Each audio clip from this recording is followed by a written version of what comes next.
Hi friends, hope you're doing well. So when you're doing your 9 to 5 job and then after 5 p.m. you have desire to do something else. Maybe you want to become a filmmaker like me, or you want to compose a music, or maybe you want to write a book. That's great. But then sometimes we all have that day where you're a little bit down during the work. You're stressed out and you carry forward that negative energy even after 5 p.m. That happened with me so many times, and that kind of affect your creative endeavors.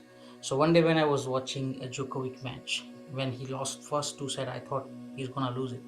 But then after third set, something magical happened. He bounced back. He not only bounced back, but he won the match. It kind of gave me an idea, like no matter what, your day might go wrong, but you have always have an opportunity to bounce back from 6 p.m. If I have day like that, or regardless, usually I go for 30-minute walk.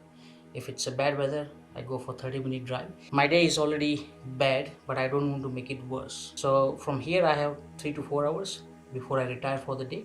What is that one thing I can do before I go to sleep? Either I read that book that I always wanted to read, or I write my script, even if it's a one or two paragraph, or even if it's a couple of sentences. It's very important because when you have a bad day, if you carry forward and if you sleep with that mindset, you will amplify those negative energy and you will wake up with similar mentality.